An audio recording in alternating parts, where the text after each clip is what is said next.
There's no pain quite like watching your child suffer, but there's no exhaustion deeper than 32 years of hoping. Eileen Carter has carried both burdens since her son Daniel was 4 years old. At 62, she's been a nurse in her Oregon town for 30 years. She knows how to comfort patients in their worst moments, but her own son's cancer has tested her in ways no training ever could. Daniel is 36 now. The treatments and relapses have worn him down. He's tired of fighting, tired of hoping. Then 7-year-old Sophie comes to the hospital wing with her colored pencils and bright smile. She sees Daniel and decides he needs to be drawn as a superhero. But can a child's simple drawings really change the course of a battle that medical science has been losing for 3 decades? Before we jump back in, tell us where you're tuning in from, and if this story touches you, make sure you're subscribed, because tomorrow I've saved something extra special for you. The morning sun filtered through the gauze curtains of Eileen Carter's small apartment, casting familiar shadows across walls that had witnessed 3 decades of worry. At 62, her hands moved with the practiced efficiency of someone who had learned to find comfort in routine. She prepared her coffee the same way every morning, 2 sugars, a splash of cream, and sat at the kitchen table where Daniel's childhood artwork still covered the refrigerator door. The drawings were faded now, yellowed at the edges from years of humidity and hope. A crayon house with a crooked chimney. A stick-figure family holding hands under a smiling sun.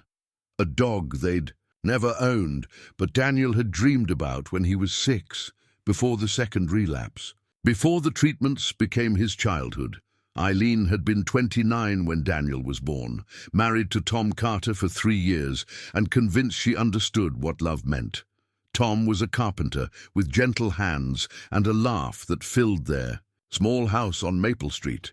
He built Daniel's crib himself, sanding each rail until it was smooth as silk, painting it the softest shade of blue they could find at Henderson's Hardware.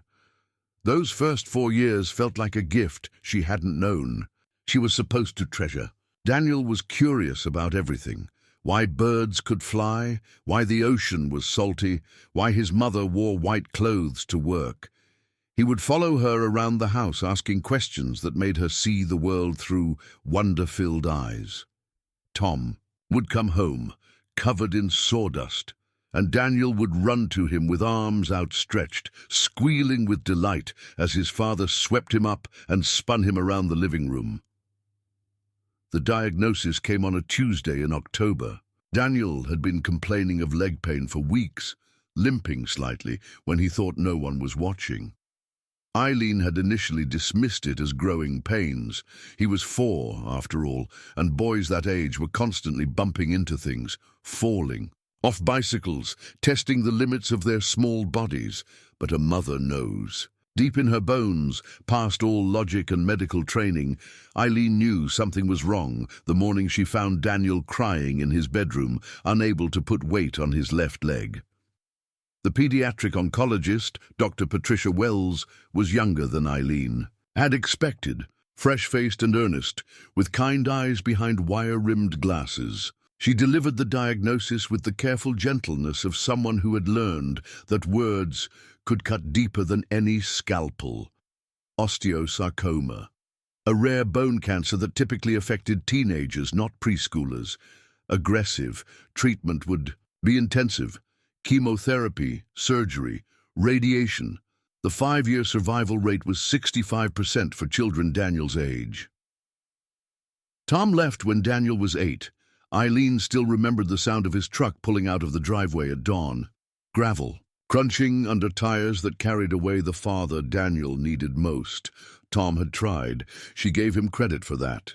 He'd sat through the chemo sessions, held Daniel's hand during the worst of it, read stories until his voice grew hoarse. But watching your child suffer changes you, and not everyone changes in ways they can live with. I can't do this anymore, he'd said the night before he left, standing in their bedroom doorway like a man preparing to run from a burning building. I look at him, and all I see is your son," Eileen had finished, her voice sharp with exhaustion and disappointment. "You see your son who needs you," but Tom was already gone in all the ways that mattered. The truck in the driveway the next morning was just a formality. Daniel never asked where his father went, even at 8, even through the fog of treatment and pain. He seemed to understand that some people weren't built for the long fight. He focused on getting better instead, on the promise that remission meant normal, school, friends, maybe even that dog from his drawings. The remission lasted 14 months. Eileen had been working at Mercy General for 7 years when Daniel was diagnosed, but she'd learned more about medicine in those first few months of his treatment than in all her previous training combined. She studied his type of cancer until she could recite survival statistics in her sleep. She learned to read the subtle changes in his blood work, to recognize the early signs of infection, to advocate for him with an intensity that sometimes surprised the doctors. Dr. Wells became more than Daniel's oncologist. She became the steady presence that helped Eileen navigate the medical maze of childhood cancer. Over the years, Patricia, she'd insisted Eileen call her by her first name, after Daniel's 3rd relapse, had become the closest thing to family they had left. "You're stronger than you know," Patricia would tell Eileen during the darkest moments, when test results came back showing new growth, when treatments failed, when hope felt like a luxury they couldn't afford. The pediatric oncology ward became their second home. Eileen knew every nurse, every family, every child who passed through those rooms painted with cheerful murals that couldn't quite mask the weight of what happened there. She watched other parents navigate their own journeys of hope and heartbreak, and she learned that grief was not a destination, but a companion that walked alongside love. Some families celebrated remissions that lasted years. Others said goodbye too soon, leaving behind empty rooms and memories that the staff carried long after the beds were filled with new patients. Eileen witnessed it all, offering quiet support to other mothers who were learning the language of childhood cancer, the vocabulary of tests and treatments and tentative hope. Daniel grew up in that ward. He learned to walk again after surgeries that left him limping for months. He celebrated birthdays in hospital rooms, surrounded by nurses, who became his extended family. He made friends with other children fighting their own battles, and he learned too young that some friends don't get to grow up. By the time Daniel was 16, he'd been through 7 major treatment protocols. He'd lost his hair so many times that Eileen stopped counting, stopped taking pictures of the first fuzzy regrowth that always made him look younger than his years. He'd missed more school than he'd attended, but somehow managed to keep up with his studies through a combination of hospital tutoring and sheer determination. He wanted to be a teacher, he told Eileen during one of his longer hospital stays. Elementary school, maybe kindergarten. He liked the idea of helping children learn to see the world as a place full of possibilities. "You'd be good at that," Eileen had said, meaning it. Daniel had developed a gentleness with younger patients that amazed the staff. He would sit with frightened children during their first treatments, showing them that it was possible to be brave even when you were scared, that being sick didn't mean you had to stop being a kid. At 18, he aged out of pediatric care and transitioned to the adult cancer center across town. It felt like losing another piece of childhood, even though childhood had been something Daniel had never quite gotten to finish. The adult ward was different, more clinical, less colorful. The other patients were older, worn down by different kinds of battles. Daniel started college twice. Once at 21, when he'd been in remission for 8 months and thought maybe he could live a normal life. He'd lasted 1 semester before another relapse pulled him back into treatment. The second time was at 25, when a new experimental therapy had given him 2 years of stable disease. He'd made it through his first year of education courses before the cancer found a way around the drugs that had been keeping it at bay. Now, At 36, Daniel lived in a small apartment 3 blocks from Eileen's, close enough that she could walk there in 10 minutes, but far enough that he could maintain some independence between treatments. His apartment was sparse but comfortable, a couch that converted to a bed for the days when climbing stairs was too difficult, bookshelves lined with children's literature he'd collected over the years, a desk where he wrote in journals that he'd never let Eileen read. The current treatment protocol was his 14th major course of therapy. The cancer had developed resistance to most conventional approaches, leaving them with increasingly experimental options that came with correspondingly uncertain outcomes. Dr. Wells had recently moved to a research position at the University Medical Center, but she still consulted on Daniel's care, still called Eileen with updates and explanations that helped her understand the science behind the hope they continued to carry. Eileen's own life had narrowed over the years, contracting around Daniel's needs until she sometimes forgot what her own dreams had looked like before cancer became their shared profession. She'd never remarried, never dated seriously, never traveled beyond the medical conferences she attended to learn about new treatments and research developments. Her social life consisted of other hospital families, relationships built on shared understanding of what it meant to love someone you might lose. At Mercy General, she'd worked her way up to head of pediatric nursing, a position that allowed her to advocate for families like hers, to help other parents navigate systems that could be overwhelming and impersonal. She'd implemented art therapy programs, family support groups, and quiet spaces where parents could break down without their children seeing them fall apart. Her colleagues respected her expertise and her compassion, but they also worried about her. 30 years of nursing, 32 years of being Daniel's mother and primary advocate, the toll was visible in the lines around her eyes, in the way her shoulders carried permanent tension from decades of hypervigilance. The thick medical file that contained Daniel's history had grown to 3 volumes, a paper monument to the persistence of both cancer and hope. Lab results, imaging reports, treatment summaries, medication lists that read like pharmaceutical encyclopedias. Eileen had read every page, understood every test result, questioned every recommendation until she was satisfied that they were making the best possible decisions with the information they had. Sometimes, in the quiet hours before dawn, she would take out the oldest reports and remember Daniel at 4, at 8, at 16. She would trace the progression of his disease through decades of medical notation, seeing in the clinical language the story of a child who had grown into a man without ever getting to be young. The refrigerator drawings were all that remained. Of the boy who had dreamed of dogs and houses with crooked chimneys. The man who lived 3 blocks away was someone else entirely, shaped by pain and hope in equal measure, carrying scars both visible and hidden, still fighting a war he'd been drafted into before he learned to tie his shoes. And yet he was still a Daniel, still curious about the world, still gentle with people who were hurting, still capable of finding humor in the darkest moments. Still her son, despite everything cancer had taken from them both. The plastic hospital bracelet was bright, yellow with black lettering, Sophie Martinez, age 7, Dob, 03/15/2018. It looked enormous on her tiny wrist as she skipped down the hallway of the pediatric oncology ward, her hand clasped firmly in her mother's.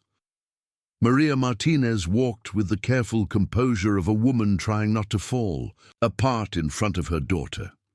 At 34, she was younger than most of the parents Eileen had worked with over the years.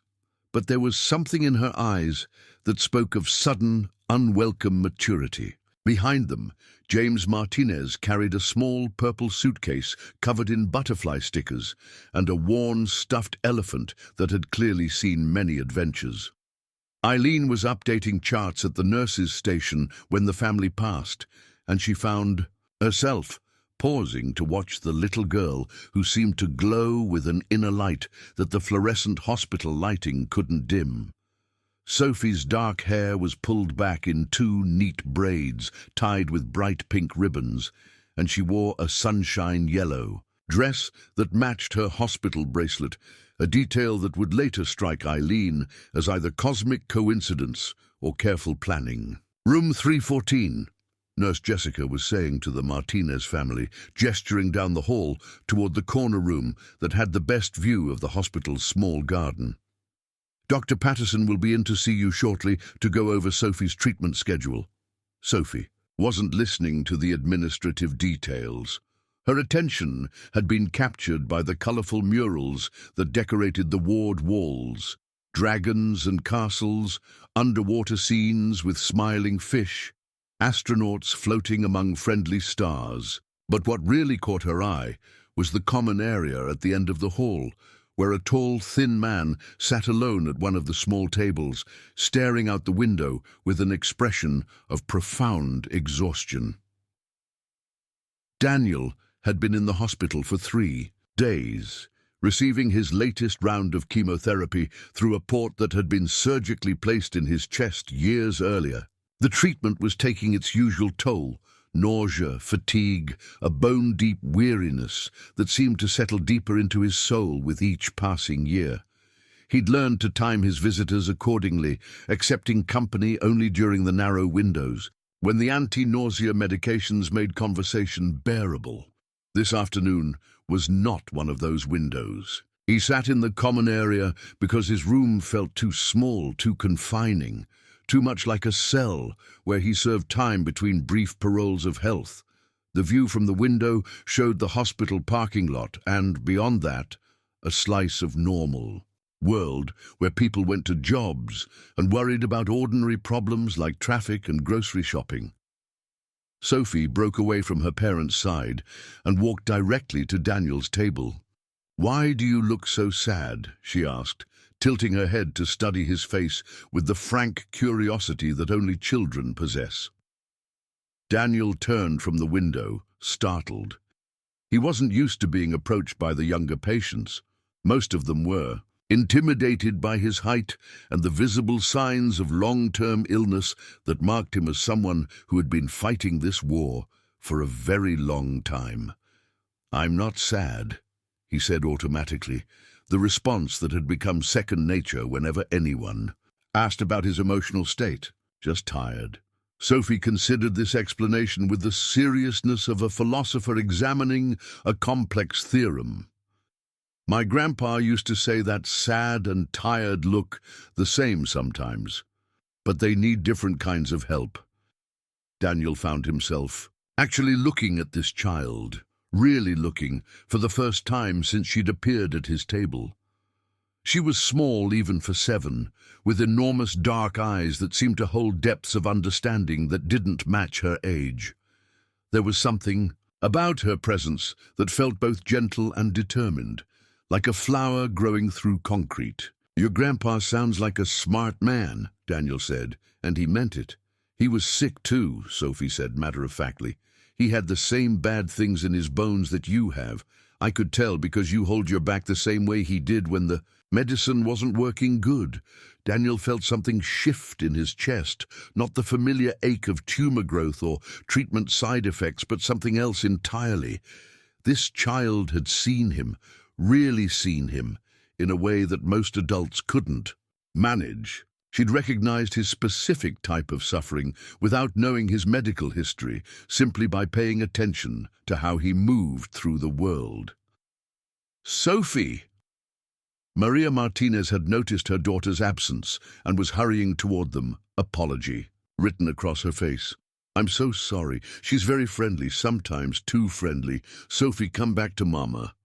"It's okay," Daniel said quickly, surprising himself. He rarely engaged with other patients or their families, preferring to maintain the emotional distance that made the constant cycle of hello and goodbye more bearable. "She's fine." Sophie looked between her mother and Daniel, then made a decision with the swift certainty that children possess. "I want to draw him," she announced. "He needs to be in my superhero book." "Superhero book?" Daniel asked. Sophie nodded solemnly. "I draw people as superheroes when they're fighting invisible bad guys. Grandpa was Captain Brave Bones before he went to heaven. You should be something too." The words hung in the air between them, simple and profound. Daniel had been many things over the years: patient, survivor, case study, medical mystery, but no one had ever called him a superhero. The idea was so foreign, so impossible, that he almost laughed. "I don't think I'm much of a superhero," he said gently. "That's not how it works," Sophie explained, with the patience of someone accustomed to correcting adults who didn't understand basic facts. "You don't get to decide if you're a superhero. Other people decide that by watching what you do when the bad guys are trying to win." Maria had reached the table and was gathering her daughter's arm with gentle firmness. "Sophie, we need to go get settled in your room. This gentleman needs to rest." But Sophie had already made up her mind about something, and when 7-year-olds make certain kinds of decisions, the world has a way of rearranging itself around their determination. "I'll come back tomorrow with my colored pencils," she told Daniel. "I need to see what color cape you should have." And then she was gone, swept away by her mother's apologetic efficiency, leaving behind only the faint scent of grape lip balm and the echo of words that had somehow managed to penetrate defenses Daniel had spent decades building. That evening, Eileen stopped by Daniel's room during her shift to check on his treatment progress. She found him sitting up in bed, staring at the ceiling, with an expression she hadn't seen in years. Not happy exactly, but not the flat resignation that had become his default emotional state. "How are you feeling?" she asked, settling into the uncomfortable visitor's chair that had been her second home for more years than she cared to count. "A little girl wants to draw me as a superhero," Daniel said without preamble. Eileen raised an eyebrow. "The new patient, Sophie? You know her?" "I know her family. Leukemia, good prognosis if she responds well to treatment. Her parents seem lovely, scared but lovely." Eileen studied her son's face. "What did you think of her?" Daniel was quiet for a long moment, considering. "She sees things," he said finally, "about people, about—" He gestured vaguely at his own body, encompassing the visible and invisible evidence of 3 decades of illness. "She looked at me and saw something I've forgotten how to see. And what was that? Someone worth drawing." The simple statement carried more weight than any of the medical consultations or treatment discussions that had filled their conversations for months. Eileen recognized the shift in her son's voice, the subtle change that happened when hope began to crack through the protective shell of learned helplessness. "Maybe you should let her," Eileen said quietly. "Let her what?" "Draw you. See what she sees." Daniel turned to look at his mother, and for a moment she glimpsed the 4-year-old boy who had asked endless questions about the world, who had believed in possibilities before he learned to measure them against survival statistics. "I don't know how to be anyone's superhero, Mom," he said. "Maybe that's not your job," Eileen replied. "Maybe your job is just to let someone see you that way." The next morning, Sophie appeared in the common area exactly when she'd promised, carrying a large, zippered case filled with colored pencils, markers, and a spiral-bound sketchbook with a red cover. She had changed out of her sunshine dress into purple pajamas, printed with tiny stars, but her determination remained undiminished. Daniel was waiting for her. Sophie's superhero portfolio grew one drawing at a time, each page carefully filled with crayon figures that somehow managed to capture not just the physical appearance of her subjects, but something deeper, the essence of who they were when they were fighting their hardest battles. The first drawing of Daniel showed him with a flowing blue cape and a chest emblem that looked like a stylized version of the sun. She'd given him strong arms and a confident smile, But what struck him most was the way she'd drawn his eyes, not the tired, defeated eyes he saw in mirrors, but eyes that held light and purpose. Captain Sunshine, she'd written in careful second-grade handwriting at the bottom of the page. He makes the dark places bright. Daniel stared at the drawing for a long time after she'd presented it to him with the ceremony of someone bestowing a great honor. No one had called him by a nickname in years, and certainly no one had ever associated him with Sunshine. But there was something about seeing himself through Sophie's eyes that made him sit a little straighter, made him wonder if maybe he'd been looking at himself all wrong. Their daily art sessions became a routine that the nursing staff began to plan around. Sophie would finish her morning treatments, blood draws, medication, the careful monitoring that was part of her own fight against leukemia. And then she would gather her art supplies and find Daniel wherever he happened to be in the ward. Sometimes he was receiving chemotherapy in the infusion center, sitting in one of the large recliners with IV tubes snaking from his port to bags of medication that hung from metal poles like strange, life-giving fruit. Sophie would set up her drawing station on the small table beside his chair and work while he dozed, occasionally showing him her progress or asking questions about color choices. "Should your cape be darker blue or lighter blue?" she'd ask, holding up 2 different colored pencils for his consideration. "I don't know," Daniel would say. "What do you think?" "Lighter," she'd decide definitively. "Dark blue is for nighttime superheroes. You're a daytime superhero." Other times she found him in the physical therapy room working with Sandra, the therapist, who had been helping him maintain mobility and strength throughout his various treatment cycles. Sophie would sit cross-legged on a mat and sketch while Daniel performed the careful exercises designed to keep his body functional despite the ongoing assault of chemotherapy. "Can you draw me lifting something really heavy?" Daniel asked one afternoon, pausing between sets of resistance band exercises. Sophie considered this request seriously. "What kind of heavy thing?" "I don't know. Something superhero heavy. Like a car." "Sure." Sophie bent over her sketchbook with renewed focus, and 20 minutes later she showed him a drawing of Captain Sunshine lifting an entire hospital above his head while tiny stick figures cheered from the ground below. "Wow!" Daniel said, genuinely impressed by the scope of her artistic ambition. "That's pretty heavy." "The heaviest," Sophie agreed, "because hospitals are full of hope, and hope weighs a lot when there's enough of it."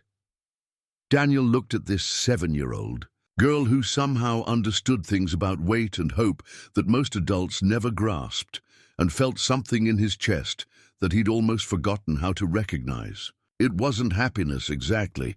Happiness felt too simple for what was happening to him. It was more like the sensation of a door opening in a room he'd thought had no windows. Maria and James Martinez had initially been concerned about Sophie's attachment to Daniel. They'd seen how their daughter formed intense connections with people who were hurting, and they worried about her emotional investment in someone whose prognosis was uncertain. But as the days passed, they began to see that the relationship was somehow helping Sophie as much as it was helping Daniel. She looked forward to her art sessions with an enthusiasm that made her more cooperative during the difficult parts of her treatment. When the anti-nausea medications made her drowsy, she would fight sleep so she could finish whatever drawing she was working on. When the chemotherapy made her feel sick and sad, she would talk about Captain Sunshine and the superhero story she was creating page by page. "He's been fighting the bad guys for a really long time," she explained to her mother one evening as Maria helped her get ready for bed. "Like, since he was little like me. That's why he knows so much about being brave." "Is that what makes someone a superhero?" Maria asked gently. "Fighting for a long time?" Sophie thought about this question with her characteristic seriousness. "No," she said finally. "What makes someone a superhero is that they keep being kind, even when they're scared. and they help other people remember how to be brave.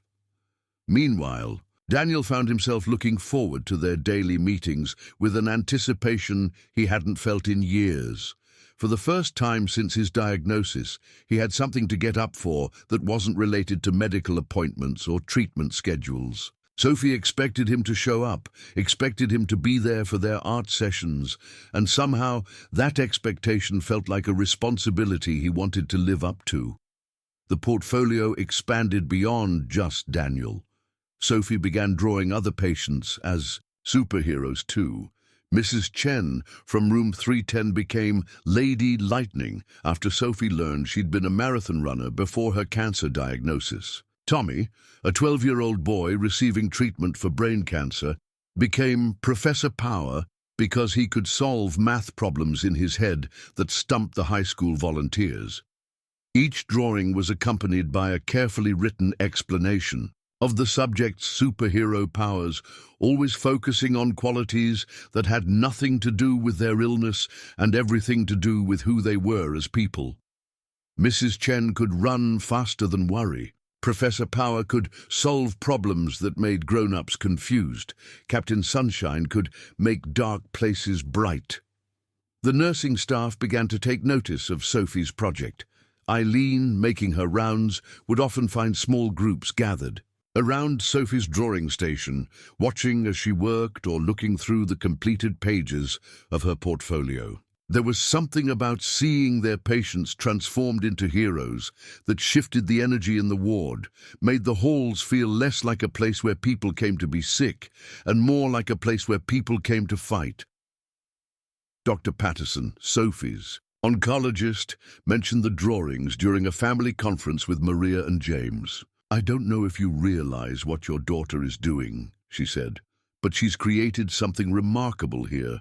The other patients light up when they see her coming. Some of them have started requesting to have their treatment scheduled at the same time as her art sessions." James smiled. "She's always been artistic. We thought it might help her cope with—" He gestured around the hospital room, encompassing everything that didn't need to be named. "It's helping more than just her," Dr. Patterson said. "I've been practicing pediatric oncology for 15 years.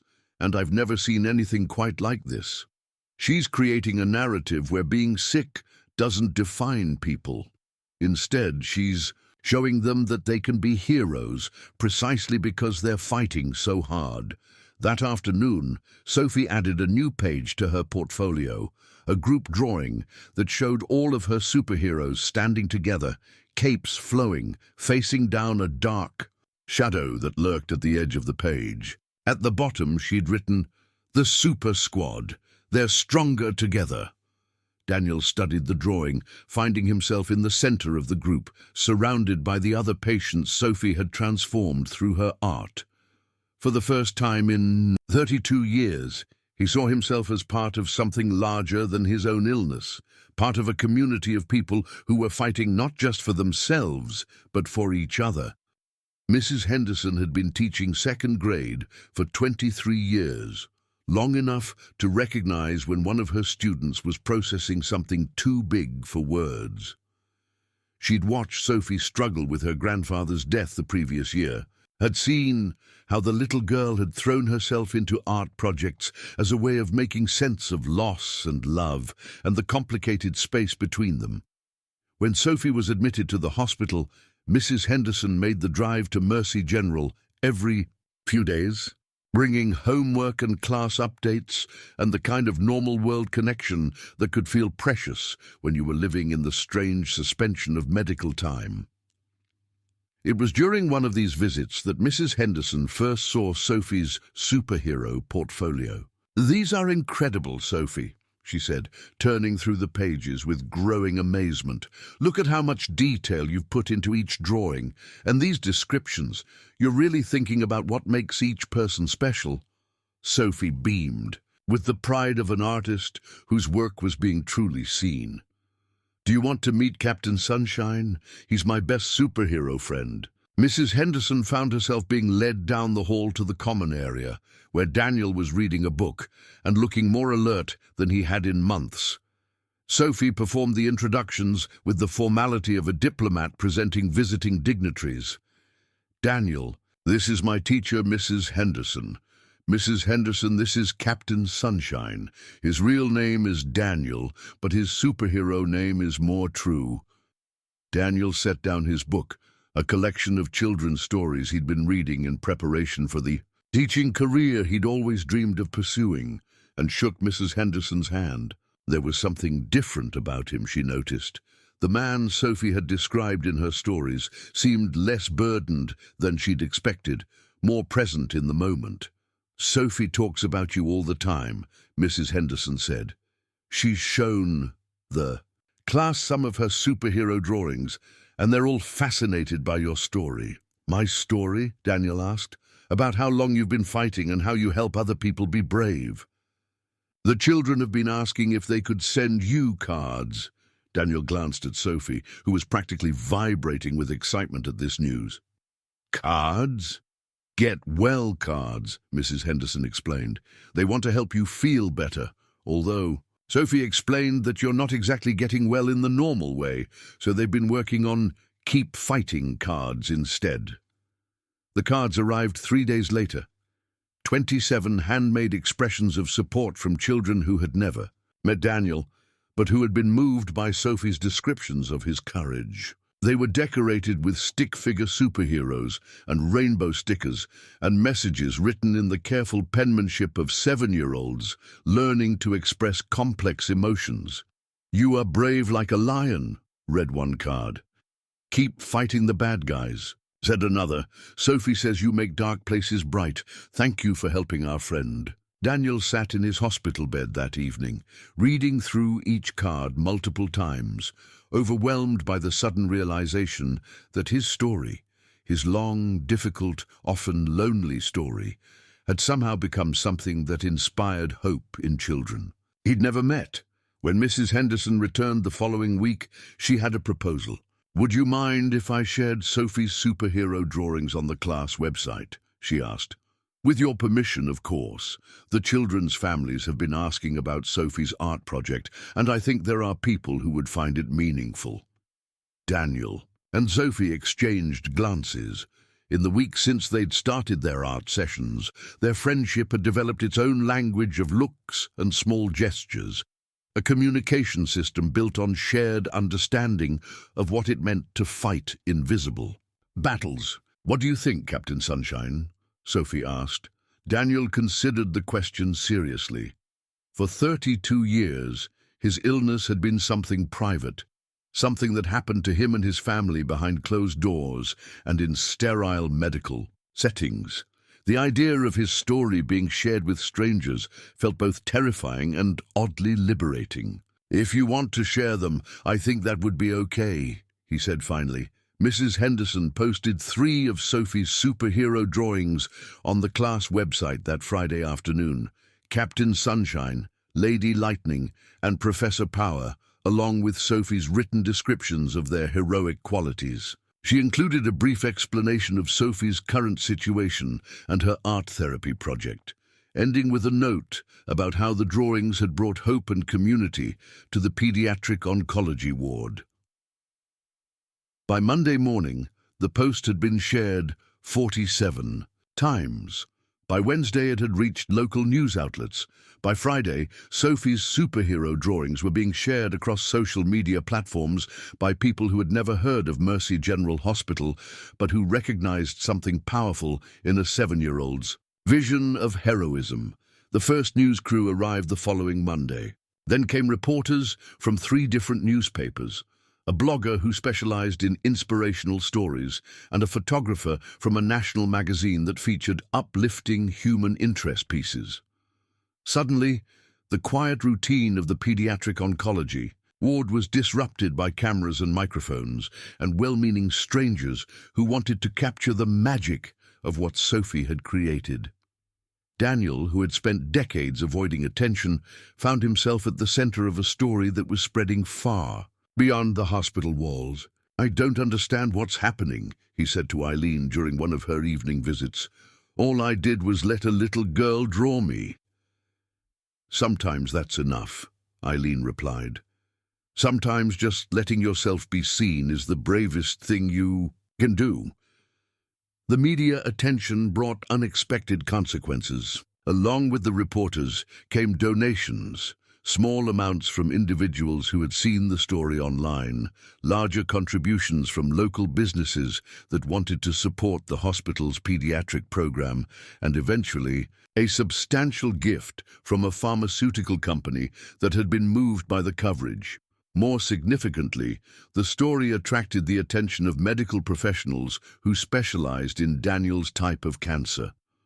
Dr. Sarah Chen, a researcher at Johns Hopkins, who had been developing new treatment protocols for adult patients with pediatric onset osteosarcoma, reached out to Dr. Wells after seeing Daniel's case mentioned in one of the articles. "I've been following his medical history through some colleagues," Dr. Chen explained during a conference call with Daniel's treatment team. "His case is unusual. The length of survival, the patterns of recurrence, the way he's responded to various therapies.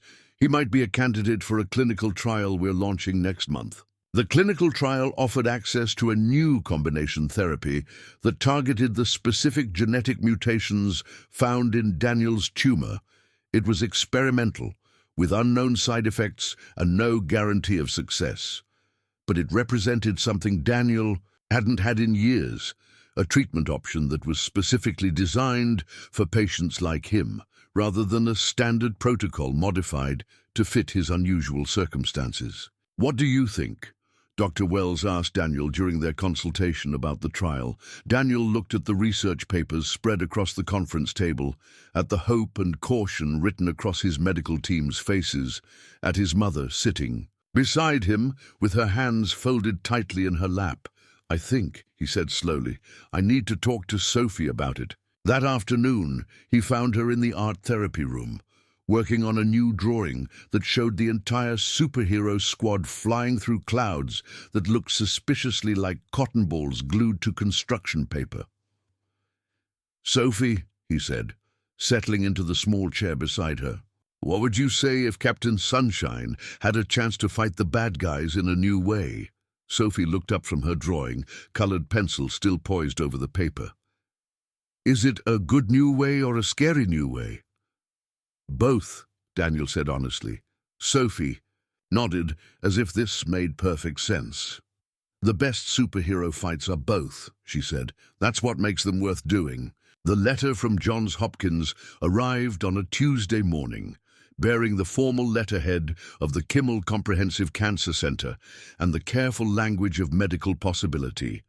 Dr. Chen's invitation to participate in the Phase 2 clinical trial was written in the precise terminology that Daniel had learned to decode over 3 decades of treatment. But beneath the scientific jargon lay something he hadn't encountered in years: genuine hope based on cutting-edge research specifically designed for patients with his exact diagnosis. The trial, officially designated as Protocol JHU 2025 OST 14, represented 5 years of research into targeted therapy for adults with treatment-resistant osteosarcoma. The new drug combination attacked cancer cells through multiple pathways simultaneously, theoretically preventing the kind of resistance that had rendered Daniel's previous treatments ineffective. "The preliminary results are encouraging," Dr. Wells explained during their consultation, her voice carrying the measured optimism of someone who had learned not to promise miracles, but who couldn't hide her excitement about genuine scientific progress. 43% of patients in the Phase 1 trial showed significant tumor reduction. More importantly, 67% achieved stable disease for periods longer than their previous treatment responses. Daniel studied the consent forms spread across the examination table, documents that outlined potential side effects ranging from manageable fatigue to life-threatening organ toxicity. After 32 years of medical Russian roulette, he could read between the lines of clinical trial language, understanding both the possibilities and the risks that accompanied experimental therapy. "What's the timeline?" Eileen asked, her voice steady, despite the way her hands trembled slightly as she reached for her reading glasses.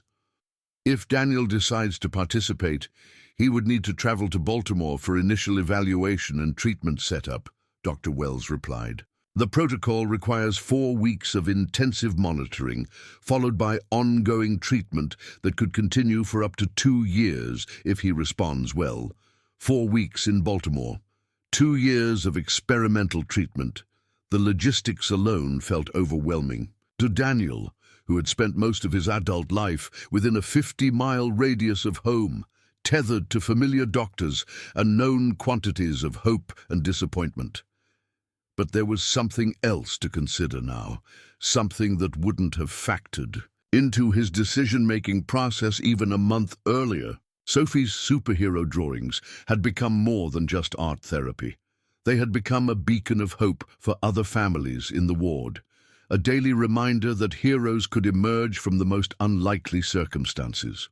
More than that, the viral attention Sophie's drawings had received had generated an unprecedented outpouring of financial support for Mercy General's pediatric oncology program. The donations, ranging from $5 contributions from elementary school classes to substantial gifts from major corporations, had already surpassed $150,000, enough to fund the clinical trial participation costs that Daniel's insurance wouldn't cover.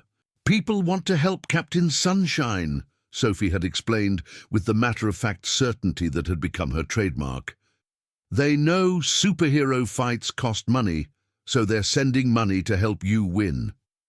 The fundraising campaign had taken on a life of its own, organized primarily through social media by people who had never met Daniel, but who had been moved by the story of a little girl's faith in the power of seeing people as heroes. Local news stations provided regular updates on the donation total, and Mrs. Henderson's second-grade class had turned their math lessons into fundraising calculations, tracking progress toward the goal with the enthusiasm of children invested. In a real-world superhero story, Daniel found himself in the unprecedented position of having the financial resources to pursue cutting-edge treatment, support from a community he'd never known existed, and something even more valuable, a reason to fight that extended beyond his own survival. The night before he needed to make his final decision about the clinical trial, Daniel couldn't sleep. He walked the quiet halls of the hospital at 3 a.m., passing rooms where other patients fought their own battles against diseases that didn't respect visiting hours or treatment schedules. The pediatric oncology ward was never truly quiet. Monitors beeped, nurses moved softly between rooms, and sometimes he could hear the muffled sounds of children crying or parents praying. He found himself in the family lounge, a small room with comfortable chairs and a coffee maker that worked sporadically, surrounded by inspirational posters that proclaimed things like "Hope is the thing with feathers," and "Miracles happen every day." The walls were covered with photographs and thank you cards from former patients, children who had grown up to graduate from college, get married, become parents themselves. Sophie's superhero drawings had been added to the wall the week before, carefully laminated and arranged in a display that had already become a pilgrimage site for new families entering the ward. Daniel studied his own image, Captain Sunshine with his blue cape and confident smile, and tried to reconcile that heroic figure with the tired man who sat in a hospital lounge at 3 in the morning, wrestling with decisions that could determine whether he lived or died. "Can't sleep either." Daniel turned to find Maria Martinez settling into the chair beside him, carrying 2 cups of coffee from the machine in the hall. She looked as tired as he felt, wearing the particular kind of exhaustion that came from trying to maintain hope and normalcy while your child fought for their life. "Too much to think about," Daniel said, accepting the coffee gratefully. "Sophie told me about the clinical trial," Maria said. "She's very excited about Captain Sunshine getting new weapons to fight the bad guys." Daniel smiled despite his anxiety. "She has a way of making everything sound like an adventure," She gets that from her grandfather, Maria said quietly. He used to tell her stories about knights and dragons when she was little. After he got sick, he would say that he was fighting dragons that other people couldn't see. But that made the fight more important, not less. They sat in comfortable silence for a few minutes, two people who understood the weight of loving someone whose battle was invisible to most of the world. "Can I ask you something?" Daniel said finally. "Of course. How do you do it? How do you watch your child go through this and still have hope?" Maria considered the question seriously. "I think hope isn't something you have," she said eventually. "I think it's something you choose every day, sometimes every hour. And some days I can't choose it for myself, so I have to borrow it from other people. From Sophie, from the nurses, from strangers on the internet who send money because they believe in superhero stories." She paused, looking at the wall of photographs that documented decades of childhood cancer victories. "Sophie chose hope when she decided to draw you as a superhero," Maria continued. "She didn't ask permission from the cancer or the statistics or the fear. She just looked at you and decided you were worth believing in. Maybe that's what heroes really do. They help other people remember how to choose hope." Daniel thought about this conversation for the rest of the night, and when Dr. Wells called the next morning to ask for his decision, he had his answer ready. "I want to do the trial," he said. "But I need to ask for something first." "What's that?" "I want Sophie to come with me to Baltimore, not for treatment. I know she needs to stay here for her own care, but I want her to see Johns Hopkins, to meet Dr. Chen, to understand that Captain Sunshine is taking his fight to a new level because she helped him remember what he was fighting for." Dr. Wells was quiet for a moment, considering the logistics and regulations involved in such a request. "Let me make some calls," she said finally. "I think we can make that work."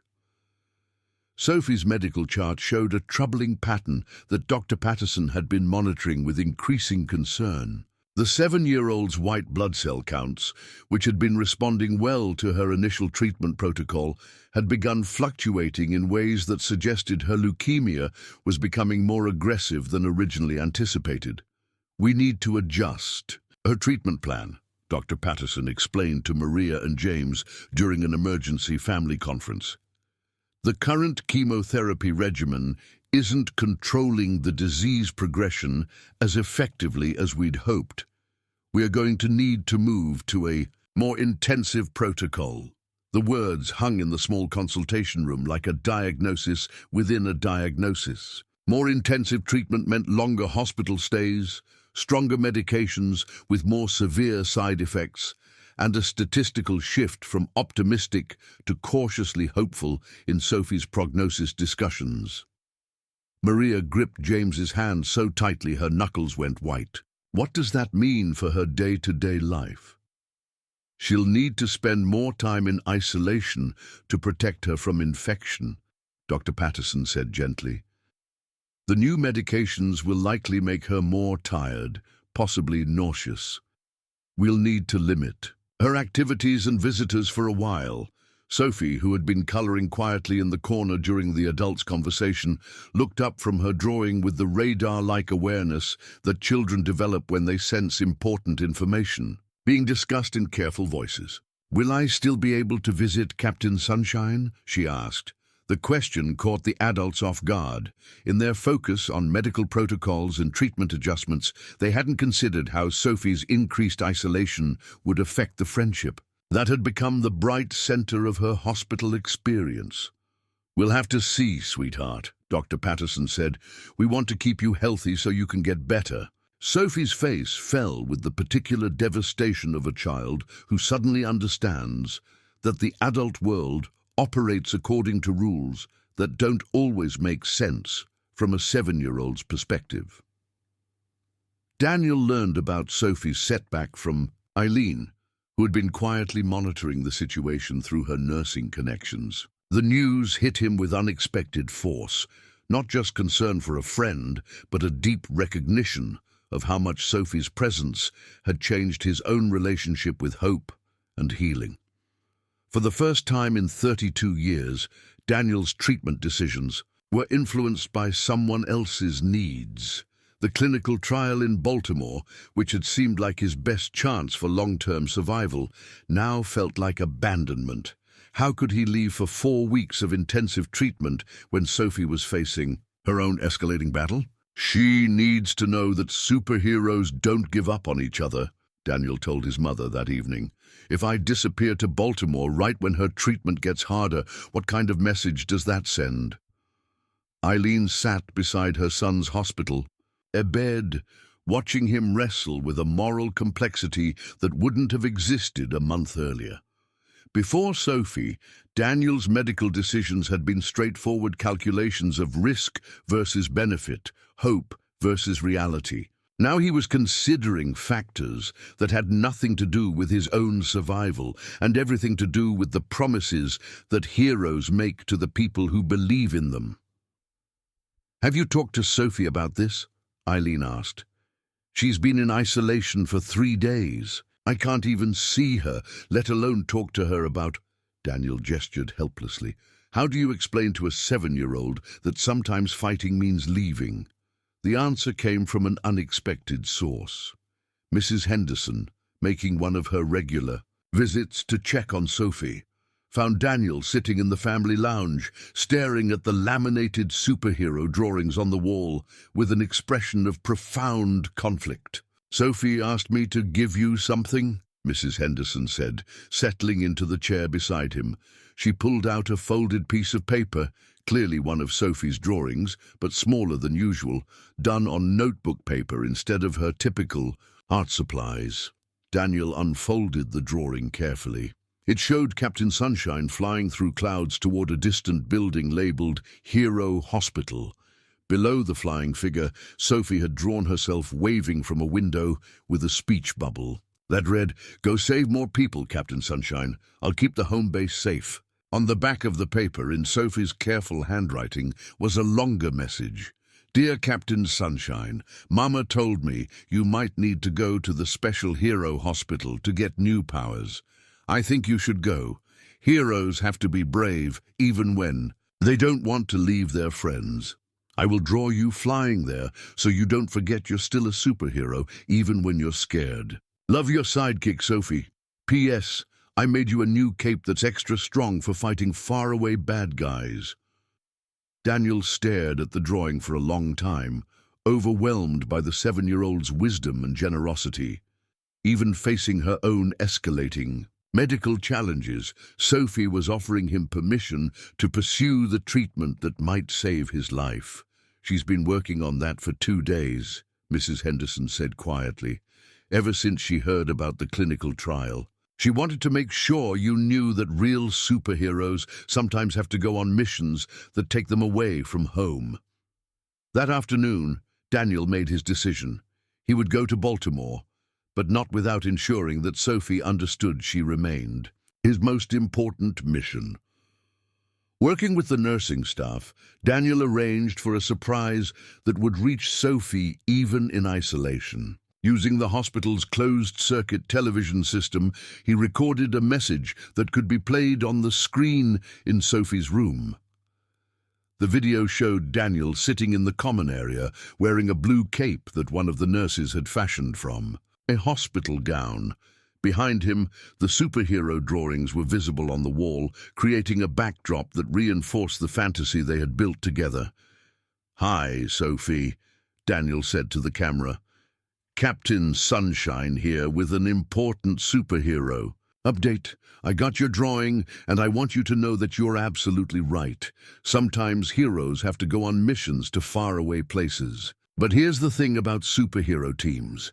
Even when we're apart, we're still connected by our mission to help people and spread hope." He held up a small notebook, his own attempt at art, showing stick figures that were clearly meant to represent him and Sophie connected by a long, curving line. "While I'm at the Hero Hospital, learning new ways to fight the bad guys, you're going to be here doing the most important job of all, showing other kids and families how to be brave." Every drawing you make, every smile you share, every time you help someone else remember they're a hero too. You're saving the world in ways that are bigger than any super strength or flying powers. Daniel paused, looking directly into the camera, with an intensity that conveyed how much he meant every word. And Sophie, when I come back from Baltimore, and I will come back, I want you to draw us as a superhero team that's even stronger than before, because that's what happens when heroes support each other through the hardest missions. They don't just survive, they become more heroic than they ever imagined possible. The video ended with Daniel holding up a small wooden box. "This is a superhero communication device," he said with mock seriousness, "also known as a walkie-talkie. The nurses are going to give you the matching one so we can stay in touch during my mission. Because heroes never really leave their sidekicks behind." Dr. Patterson played the video for Sophie that evening, and according to the nurses, she watched it 3 times before falling asleep with the walkie-talkie clutched in her hands. 2 days later, as Daniel prepared for his trip to Baltimore, he received his own message over the walkie-talkie system. "Captain Sunshine, this is Sidekick Sophie," came the familiar voice, slightly distorted by the electronic connection, but unmistakably full of determination. "I have your home base secured and ready for your return. The superhero drawings are keeping everyone brave while you're gone. Good luck fighting the super bad guys. Over and out." Daniel held the walkie-talkie for a long time after Sophie's message ended, understanding for the first time that heroism wasn't about fighting alone. It was about building connections strong enough to sustain hope even across distance and uncertainty. The next morning, he boarded a medical transport to Baltimore, carrying Sophie's drawings in his luggage and her voice echoing in his memory, ready to begin the fight of his life with the knowledge that he wasn't fighting just for himself anymore. Maria Martinez found the sketchbook while cleaning Sophie's room during one of her daughter's longer treatment sessions. It was smaller than the superhero portfolio that had become famous throughout the hospital. A plain, spiral notebook tucked beneath Sophie's pillow, filled with drawings that Maria had never seen before. The first page showed a detailed anatomical drawing that no 7-year-old should have been able to create. It depicted a human skeleton with specific bones highlighted in angry red crayon, labeled in Sophie's careful handwriting, the places where Grandpa's bad monsters lived. The level of medical accuracy was startling. Someone had taught Sophie the names of bones, the progression of metastatic disease, the way cancer moved through a body like an invading army. Maria's hands trembled as she turned the pages. More anatomical drawings, each more sophisticated than the last. A diagram of blood cells with certain types circled and marked as helpers and fighters. A detailed sketch of a chemotherapy port, identical to the one Sophie now wore, with arrows showing how medicine traveled through tubes to reach the bad guys hiding in the blood. But it was the drawing on page 15 that made Maria sink onto Sophie's hospital bed, understanding for the first time the true depth of what her daughter had been doing. The sketch showed 2 skeletons side by side, one labeled Grandpa and one labeled Captain Sunshine Daniel. Both figures had the same red marks in the same specific locations, both showing the distinctive pattern of osteosarcoma that had claimed Sophie's grandfather 3 years earlier. Beneath the drawing, Sophie had written, "They have the same kind of bad monsters. I know because Mama showed me Grandpa's pictures when I asked why he got sick. Captain Sunshine has Grandpa's same sickness, but he's still fighting. Maybe I can help him win the fight Grandpa couldn't finish." Maria stared at the page, pieces of a puzzle falling into place with devastating clarity. Sophie's immediate attraction to Daniel hadn't been the random connection of a friendly child.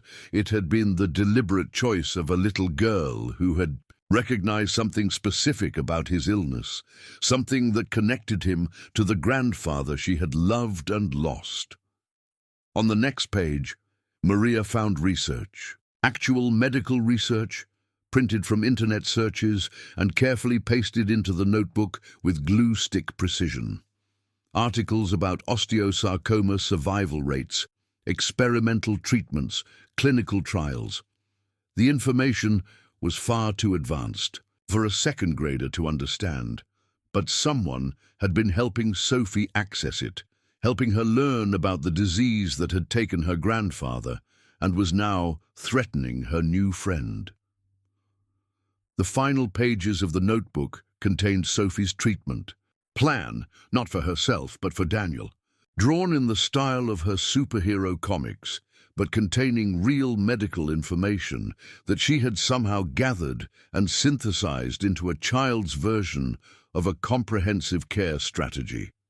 Super medicine that attacks the bad guys from 3 directions. Read one entry, like the kind they're testing at the faraway hero hospital that might work better than the old medicine that stopped working. Maria closed the notebook and sat in the quiet hospital room, understanding that her daughter had been conducting her own research into Daniel's case with the focused intensity of a child on a mission.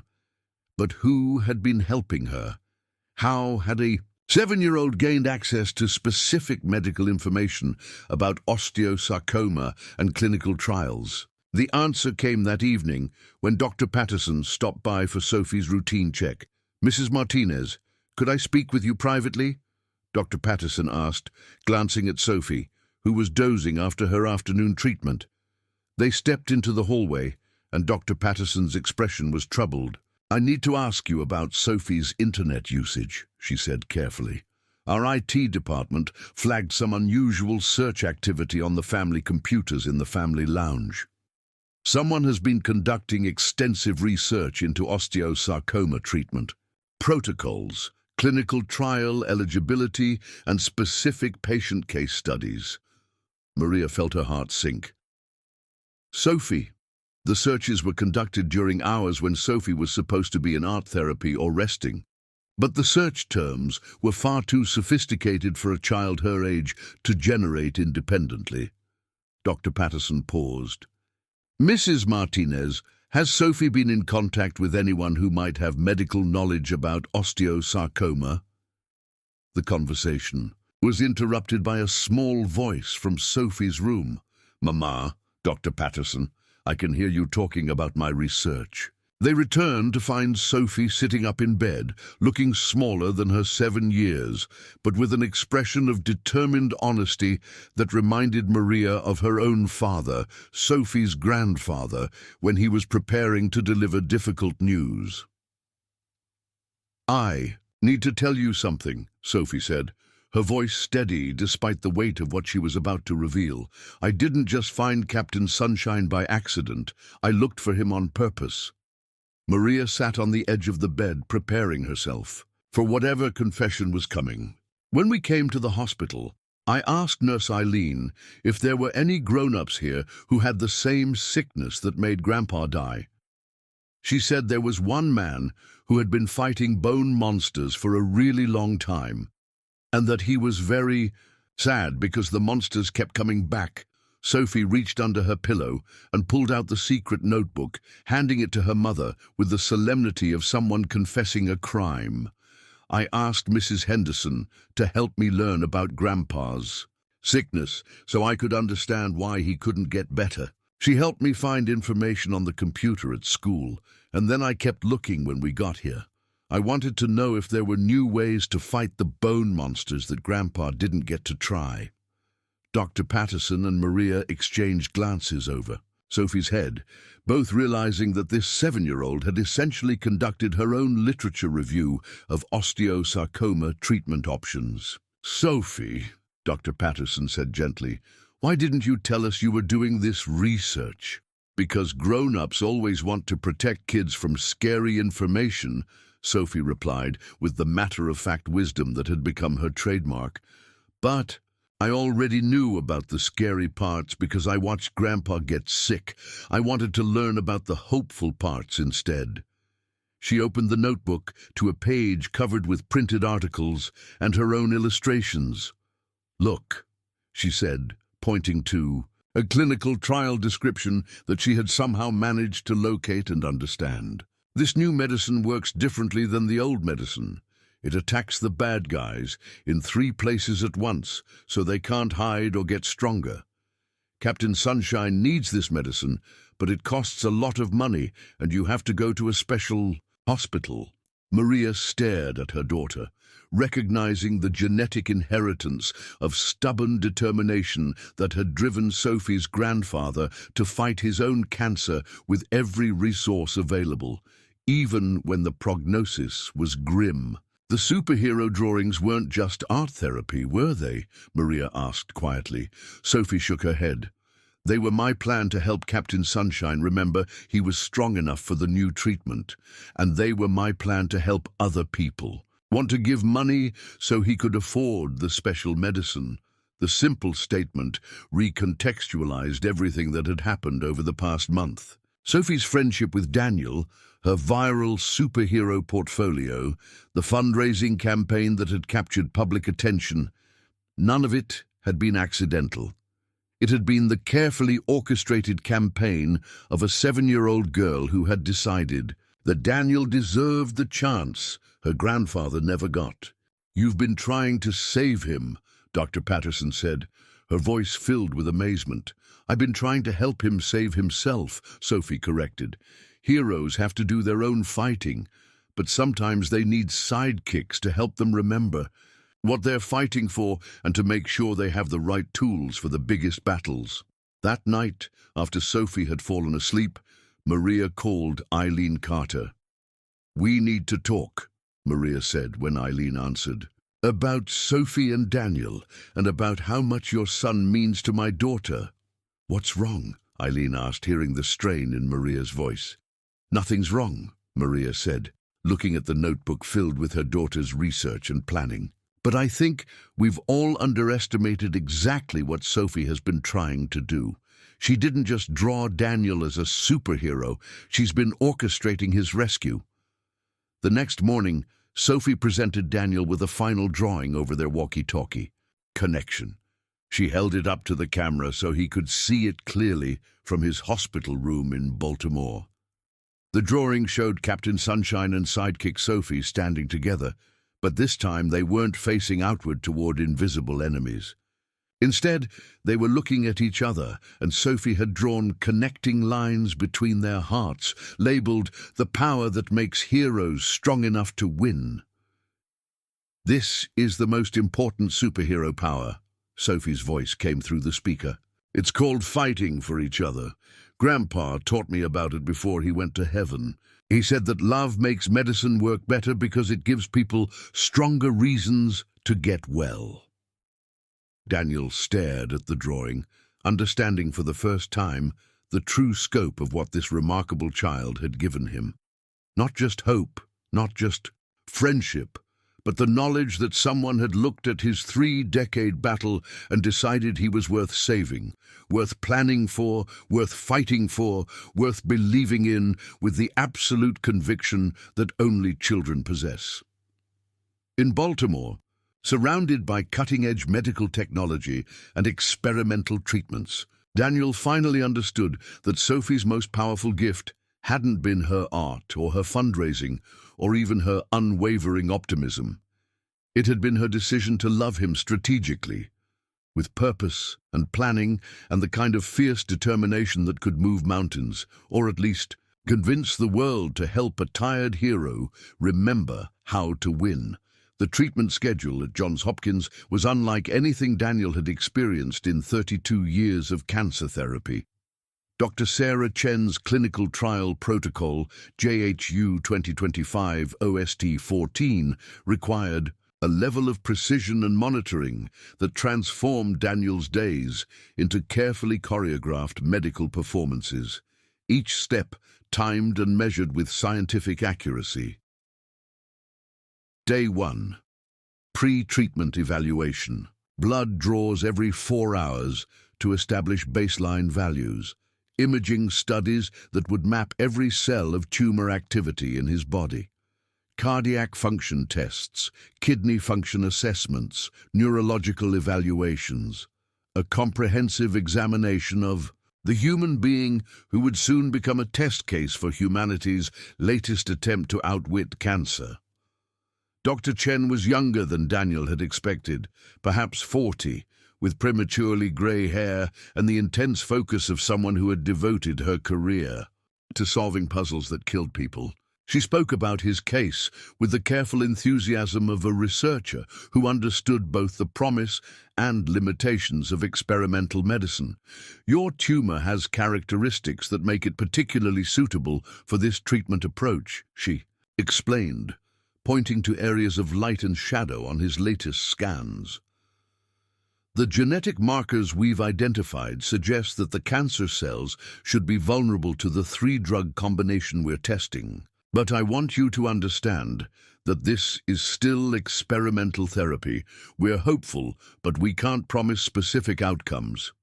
Daniel nodded, familiar with the careful language of clinical uncertainty. But something was different this time. For the first time in decades, he wasn't approaching treatment as a desperate last resort. Instead, he felt like someone who had been chosen for a mission, not just by the medical team, but by a 7-year-old girl who had orchestrated his arrival. At this moment, with the strategic planning of a general preparing for the most important battle of the war. The communications with Sophie had become a daily routine that structured his Baltimore experience around hope rather than fear. Every evening at 6 o'clock Oregon time, they connected through the walkie-talkie system that had been upgraded to include video capability thanks to donations from people who wanted to support their long-distance superhero partnership. "Captain, Sunshine, this is Sidekick Sophie reporting from the home base," came her familiar voice on day 3 of his treatment preparation. "How are the new superweapons working?" Daniel looked at the IV pole beside his bed, hung with bags of pre-treatment medications designed to prepare his body for the assault it was about to endure. "Still getting fitted for the new equipment," he replied. "The hero technicians want to make sure everything works perfectly before the big mission starts." "I drew you a picture of your new superhero headquarters," Sophie said, holding up a detailed sketch of Johns Hopkins Hospital rendered in her distinctive style. She had drawn it as a castle surrounded by rainbows, with tiny stick figures wearing white coats labeled as hero helpers. The drawing had been Sophie's project during her own treatment sessions.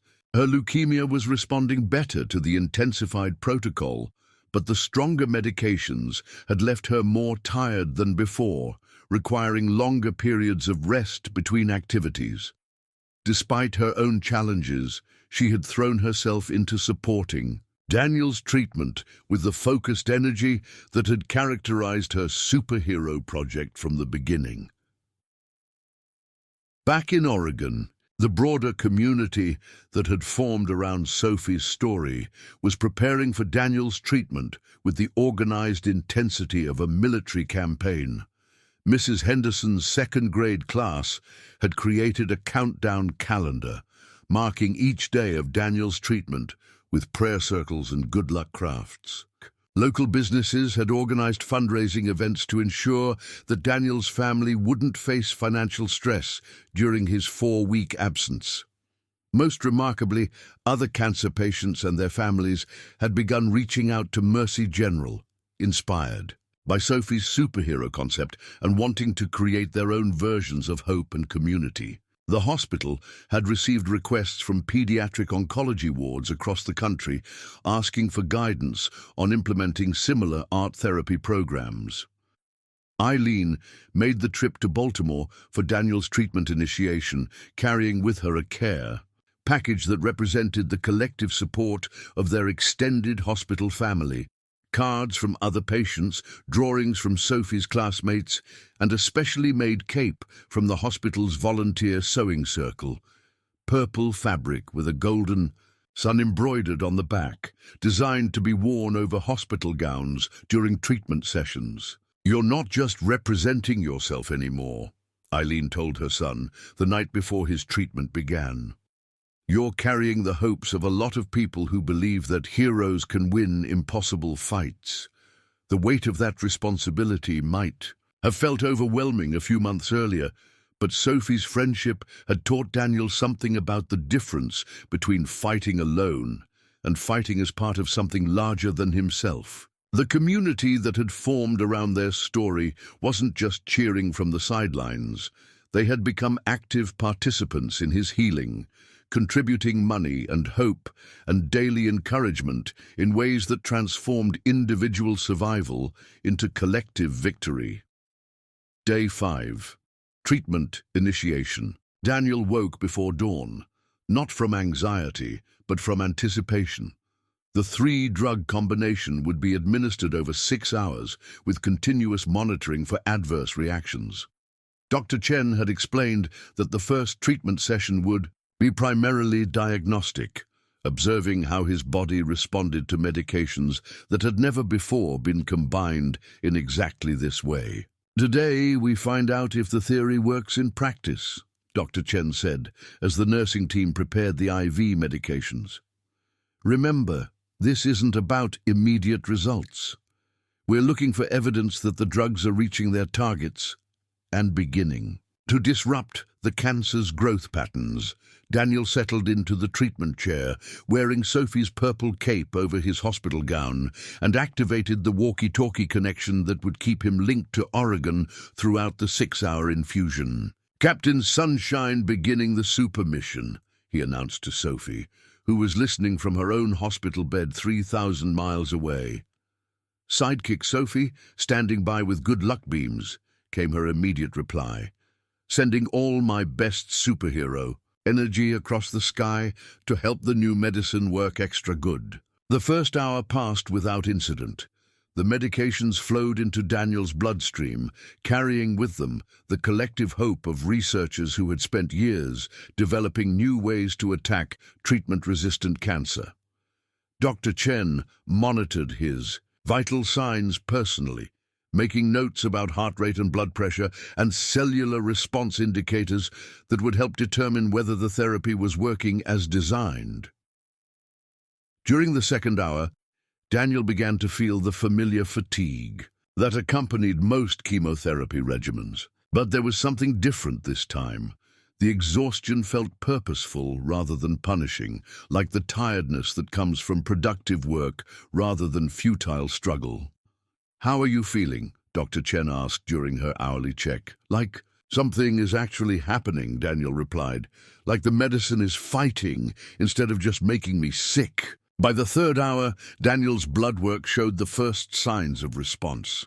His tumor markers, proteins that indicated cancer activity, had begun to decline more rapidly than Dr. Chen had seen in previous trial participants. "This is very encouraging," she told Eileen, who was monitoring the treatment from a chair beside Daniel's bed. "His cellular response suggests that the combination is working synergistically, each drug enhancing the effectiveness of the others." Hour 4 brought the first significant side effect, nausea, that required antiemetic medication, but also brought news that made the discomfort feel worthwhile. Daniel's latest blood draw showed continued tumor marker decline, suggesting that the cancer cells were being systematically destroyed by the 3-drug assault. "Sophie," Daniel said into the walkie-talkie, his voice slightly weakened by medication, but filled with something that sounded like wonder. "I think the new super weapons are working. The doctors are seeing the bad guys getting weaker already." "I knew it would work," came Sophie's confident reply. "I drew extra strong medicine this morning to help you fight better. And guess what? My medicine is working really good too. Dr. Patterson says my blood looks much better than last week." 5.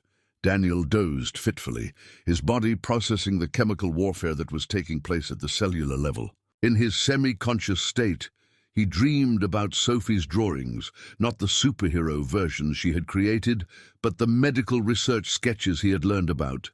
The anatomical studies of a 7-year-old girl who had decided to understand, and death in order to help someone else choose life. Hour 6, treatment completion. Dr. Chen reviewed the final blood work with barely contained excitement. "Daniel," she said, pulling up a chair beside his treatment station, I want you to understand what we're seeing here. Your tumor markers have dropped by 37% in 6 hours. That's the strongest initial response we've documented in this trial. Daniel looked at the numbers on Dr. Chen's tablet, data that represented the first evidence in years that his cancer might actually be losing the war it had been winning for 3 decades. What does that mean for the long-term prognosis? Eileen asked, her nursing training helping her ask the clinical questions that needed to be addressed. It means we have every reason to be cautiously optimistic, Dr. Chen replied. If this response continues over the next several treatment cycles, Daniel could achieve something we rarely see in advanced osteosarcoma, sustained long-term remission. That evening, Daniel sat in his Baltimore hospital room, looking out at a city he had never seen before, processing the possibility that he might have a future that extended beyond managing symptoms and counting days between relapses. The walkie-talkie crackled to life with Sophie's evening check-in. Captain Sunshine, this is sidekick Sophie with the Daily Superhero Report. How did the first day of super fighting go? Daniel looked at the treatment summary that Dr. Chen had given him at the blood work results that suggested his body was finally winning a battle it had been losing for longer than Sophie had been alive. Sidekick Sophie, he said, his voice strong despite the day's exhaustion. I think we might actually win this war. The emergency call button beside Daniel's bed in Baltimore activated at 3:17 a.m. on day 12 of his treatment protocol, triggered not by his own medical crisis, but by his desperate need to reach someone at Mercy General, where Sophie was fighting for her life. This is Johns Hopkins Nursing Station, came the professional voice through the intercom system. I need to call Oregon immediately, Daniel said, his voice hoarse with panic and the residual effects of his evening medications. Sophie Martinez at Mercy General, something's wrong. He had been awakened by the silence, the sudden absence of Sophie's voice coming through the walkie-talkie that had maintained their daily connection across 3,000 miles. Their evening conversation had ended abruptly when Sophie mentioned feeling tired, more tired than usual, and when Daniel tried to reconnect an hour later, only static answered his calls. The Baltimore nursing staff, who had become invested in Daniel's cross-country friendship with his 7-year-old sidekick, helped him establish contact with Mercy General's pediatric ICU, where Sophie had been transferred following a sudden deterioration in her condition. Dr. Patterson's voice came through the phone connection with the careful control of someone delivering news that families never want to hear. Daniel, Sophie's leukemia has become more aggressive than we anticipated. She's developed what we call blast crisis, a rapid acceleration of cancer cell production that's overwhelming her body's ability to function normally. Daniel gripped the phone, understanding the medical terminology all too well from his own decades of experience with cancer's capacity for sudden, devastating advances. What does that mean for her treatment options? He asked. We're implementing emergency protocols, Dr. Patterson replied. Intensive chemotherapy, possible stem cell transplantation if we can find a compatible donor. But Daniel, I need you to understand, Sophie is very sick. The next 72 hours will be critical. The line went quiet except for the mechanical sounds of hospital equipment, keeping people alive in cities separated by a continent, but connected by shared hope and love. She's been asking for you, Dr. Patterson continued. She wants to talk to Captain Sunshine, but she's too weak for walkie-talkie conversations. Would you be able to do a video call? 20 minutes later, Daniel sat before a laptop screen, looking at Sophie's pale face against white hospital linens, her dark eyes still bright with the inner light that had made her impossible to resist. From their first meeting, she wore a nasal cannula providing supplemental oxygen, and her voice was whisper-soft, but her smile was unmistakably the same expression that had transformed his world 6 weeks earlier. Captain Sunshine, she said, her words coming slowly due to fatigue. "I heard you're winning your super fight." Daniel struggled to find his voice, overwhelmed by the sight of this remarkable child who had orchestrated his rescue, now fighting her own desperate battle. "The new medicine is working really well," he managed. "Dr. Chen says the bad guys are almost gone from my body." Sophie's smile widened slightly. "I knew the super weapons would work. I drew them extra strong." "Sophie," Daniel said, leaning closer to the camera, "I want you to know that everything good that's happening to me is because of you. You saved my life in ways I'm still learning to understand." "That's what sidekicks do," Sophie replied, with a weak version of her characteristic matter-of-fact wisdom. "We help heroes remember how to win impossible fights." The conversation was interrupted by Maria Martinez's gentle voice from off-camera. "Sophie, sweetheart, you need to rest now. The doctors want you to save your energy for fighting the bad guys." Sophie nodded, but kept her eyes focused on Daniel through the screen. "Captain Sunshine," she said, her voice growing even softer. "If something happens to me, nothing's going to happen to you," Daniel interrupted, but Sophie continued with the determination that had driven her superhero project from the beginning. "If something happens, I want you to promise me something. Anything. Promise me you'll keep being a superhero even after I'm gone. Promise me you'll help other kids remember their heroes too." Daniel stared at the screen, seeing in Sophie's exhausted face the same courage that had enabled her to look at his 32-year battle and decide he was worth saving. "I promise," he said, his voice breaking. "But Sophie, you're not going anywhere. Heroes don't give up on each other, remember." "I remember," Sophie whispered. "That's why I know you're going to keep winning your fight, even if I can't be there to cheer for you." The video call ended with Sophie falling asleep, leaving Daniel alone in his Baltimore hospital room, processing the terrible possibility that the person who had taught him to hope again might not survive to see the victory she had made possible. For the first time in 6 weeks, Daniel faced a night without Sophie's voice, promising him that morning would bring new possibilities for heroic action. Instead, he lay awake, listening to the mechanical sounds of life support systems, both his own and the ones maintaining Sophie's fragile existence 3,000 miles away. The emergency call button beside his bed remained silent, but Daniel's finger hovered over it throughout the long hours before dawn, ready to reach across the country at the first sign that his sidekick needed her superhero to find some way to save her, just as she had saved him. The miracle scan arrived at 6:43 a.m.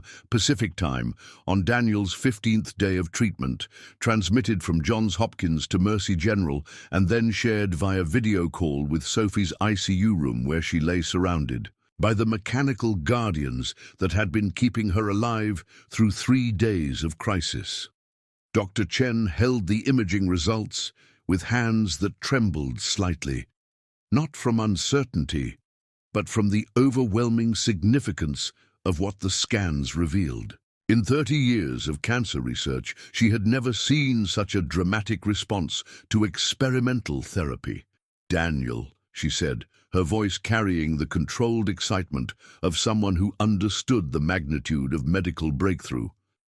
"Your latest scans show complete tumor regression, not reduction, regression.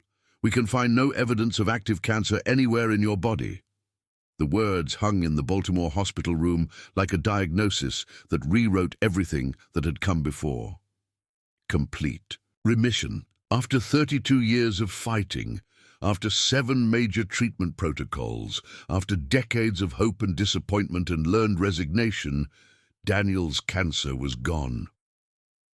"What does complete mean?" Daniel asked, his mind struggling to process information that contradicted 3 decades of medical reality. "It means that as of this moment you have no detectable cancer," Dr. Chen replied. "It means that for the first time since you were 4 years old, you are not a cancer patient. You are a cancer survivor." 3,000 miles away, Sophie was being prepared for her own imaging studies that would determine whether her body was responding to the emergency treatment protocols that represented her last chance for survival.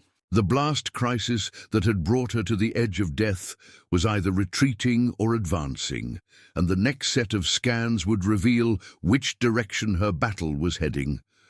Dr. Patterson had postponed Sophie's scans by 30 minutes so that Daniel could share his news with her before she underwent the tests that would determine her own fate. The parallel timing felt like cosmic arrangement.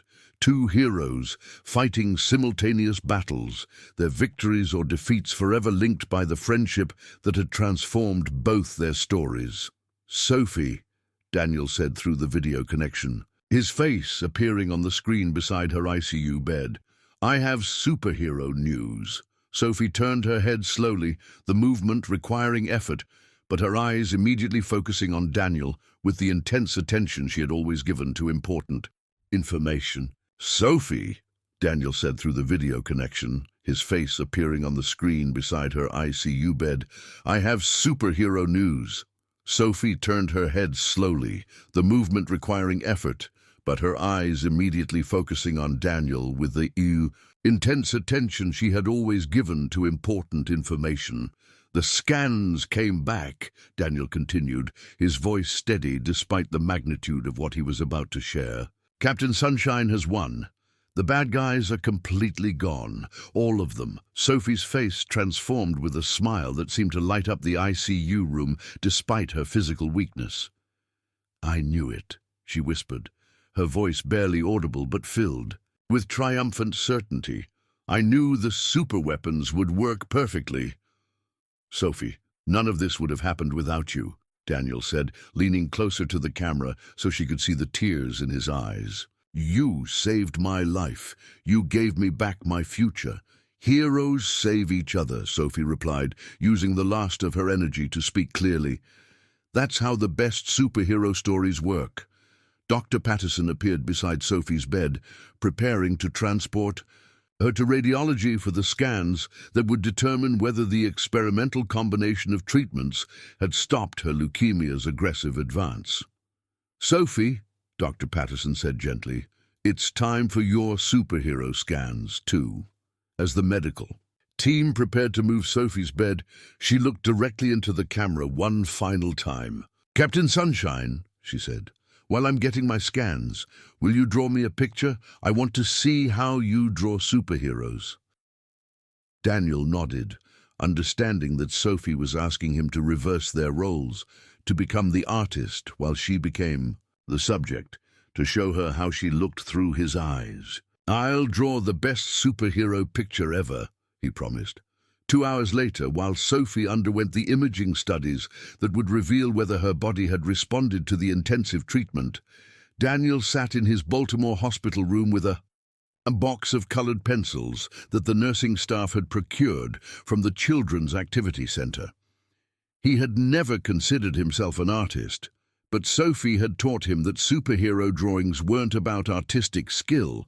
They were about seeing people the way they deserved to be seen. He drew Sophie with flowing dark hair and a cape that sparkled with stars. He gave her a chest emblem shaped like a heart with rays of light emanating from it, and he surrounded her with tiny figures representing all the people she had inspired. Patients, families, doctors, strangers who had donated money, children who had sent cards. At the bottom of the drawing he wrote, "Sidekick Sophie. Her superpower is helping heroes remember they're worth saving."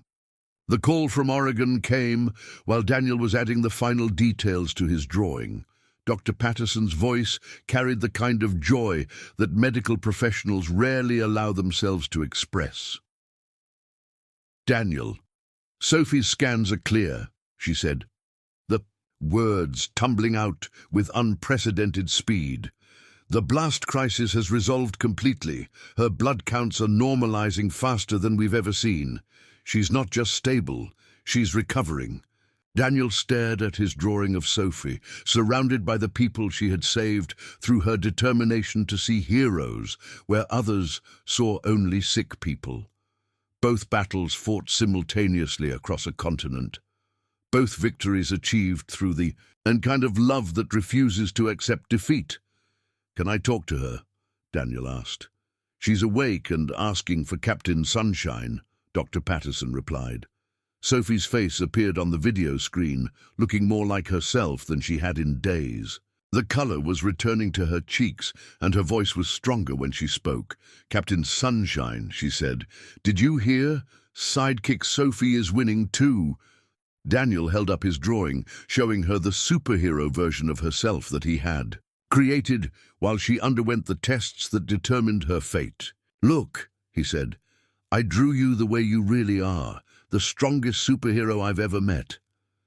Sophie studied the drawing with the critical eye of an experienced superhero artist. "You made my cape really sparkly," she observed with approval.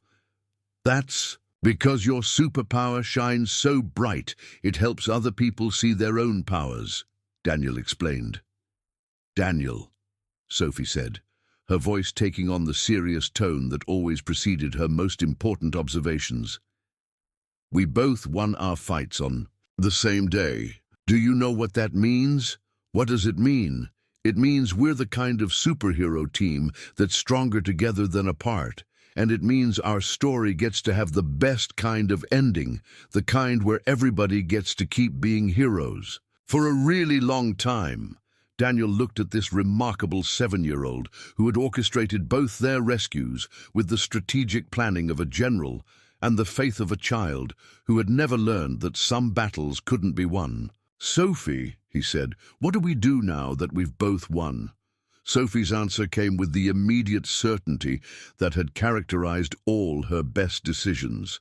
"Now we help other people win their fights too," she said. "That's what real superheroes do after they save the world. They keep saving it, one person at a time."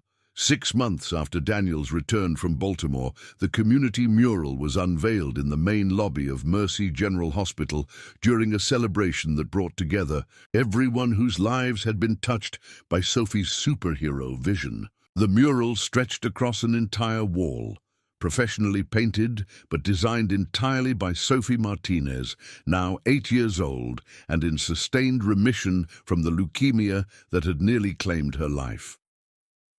The centerpiece of the mural showed Captain Sunshine and sidekick Sophie standing together, but they were no longer alone. Surrounding them were dozens of other superhero figures: patients, families, doctors, nurses, teachers, and community members who had become part of the story that began with a 7-year-old's decision to see heroes where others saw only suffering.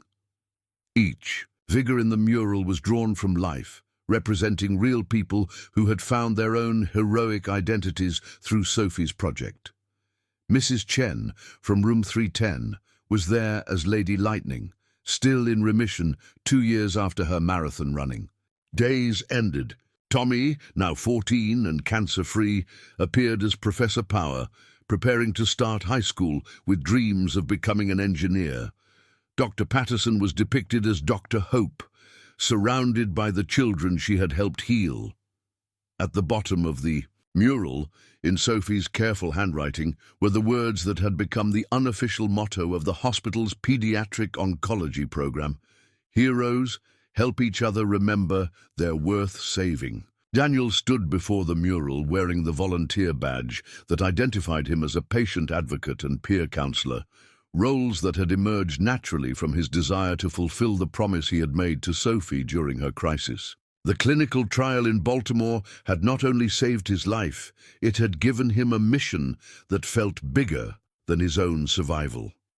"Every new family that comes through those doors," Daniel was explaining to a group of medical students who had come to learn about the hospital's innovative patient support programs, gets to see this mural and understand that they're joining a community of heroes, not just entering a place where sick people come to get treatment. The students took notes as Daniel described how Sophie's superhero project had evolved into a comprehensive program that included art therapy, peer support groups, family counseling, and community fundraising initiatives that had raised over $500,000 for pediatric cancer research in the past year. "The remarkable thing," said Dr. Wells, who had returned from her research position to help implement the program on a larger scale, "is that patient outcomes have measurably improved since we integrated the superhero identity concept into our standard care protocols. When children see themselves as heroes fighting battles rather than victims receiving treatment, their treatment compliance increases, their anxiety decreases, and their families report higher levels of hope and community support." Sophie, wearing a purple dress with a cape attached at the shoulders, was leading her own tour for a group of newly diagnosed children and their families. At 8, she had developed a natural gift for helping scared children understand that cancer didn't have to define their entire story. "See this part of the mural?" she was saying, pointing to a section that showed various superheroes in different stages of their battles, some receiving treatment, others celebrating victories, still others supporting newer heroes just beginning their journeys. This shows how superhero teams work. Sometimes you're the one who needs help, and sometimes you're the one who gives help, but you're always part of something bigger than just your own fight. A 6-year-old boy named Marcus, recently diagnosed with leukemia, looked up at Sophie with the kind of awe that children reserve for older kids who seem to possess magical knowledge. "Are you really a superhero?" Marcus asked. Sophie considered the question with her characteristic seriousness. "I'm a superhero in training," she replied, "just like you are. We all become real superheroes by helping other people discover their powers." Meanwhile, in the conference room down the hall, Maria Martinez was presenting the superhero program's methodology to representatives from 15 other hospitals who wanted to implement similar initiatives in their own pediatric oncology wards. The success at Mercy General had attracted national attention from medical professionals interested in integrating psychosocial support with clinical treatment. "The key insight," Maria was explaining, "is that children instinctively understand heroic narratives in ways that adults often forget. When we frame their medical journey as a heroic quest rather than a series of treatments to endure, they engage with their own healing process more actively and optimistically." The program had expanded beyond the hospital walls. Mrs. Henderson's elementary school had partnered with Mercy General to create a curriculum that taught all students about different kinds of heroism, from fighting illness to overcoming learning challenges to helping classmates feel included. Sophie visited schools regularly, sharing her story and helping children understand that heroic qualities could be found in everyday acts of courage and kindness. The financial success of the original fundraising campaign had created an endowment that funded not only experimental treatments like the one that had saved Daniel's life, but also support services for families dealing with the practical challenges of childhood cancer, transportation, lodging, lost wages, and the countless expenses that insurance didn't cover. James Martinez, who had taken a leave of absence from his engineering job to help coordinate the program's expansion, was working with technology companies to develop virtual reality experiences that would allow hospitalized children to feel like they were engaging in superhero missions while receiving treatment. "The goal," James explained to a reporter from a national health magazine, "is to create environments where medical treatment becomes part of the heroic journey rather than an interruption to normal childhood experiences." That evening, as the celebration wound down and the hospital returned to its quieter evening routine, Daniel and Sophie sat together in the family lounge, looking at the mural they had inspired and the community they had built through their unlikely friendship. "Do you ever think about how different everything would be if you hadn't decided to draw me as a superhero?" Daniel asked. Sophie, now 8 and wise beyond her years, but still fundamentally the same child who had seen potential for heroism in a tired cancer patient, considered the question thoughtfully. "I think heroes find each other when they're supposed to," she said finally. "You needed someone to help you remember you were worth fighting for. And I needed someone to show me how to turn sadness into something that helps people. We were both waiting for the same thing without knowing it." Daniel looked around the family lounge, transformed from a place where worried families waited for news into a space filled with evidence of hope and community, photos of recovered patients, thank you cards from families whose lives had been changed, artwork from children who had learned to see themselves as heroes rather than victims. "What's our next mission?" Daniel asked, using the language that had become natural to their partnership. Sophie's eyes lit up with the expression that had always preceded her best ideas. "I've been thinking," she said, "that there are probably kids in other kinds of hospitals who need to learn about being superheroes too. Kids with different kinds of fights, who might need different kinds of capes." Daniel smiled, recognizing in Sophie's words the seeds of their next adventure in helping people discover their own heroic potential. "Sounds like a job for Captain Sunshine." "And sidekick Sophie," he said. "The best superhero teams never retire," Sophie agreed. "They just find new people to save." Outside the family lounge windows, the Oregon evening settled over the small town that had become the unlikely center of a movement built on the simple premise that everyone deserves to be seen as a hero, especially when they're fighting the hardest battles of their lives. In the morning, there would be new patients to welcome, new families to support, and new opportunities to prove that love and hope, properly applied, could still work miracles in a world that often forgot to believe in them.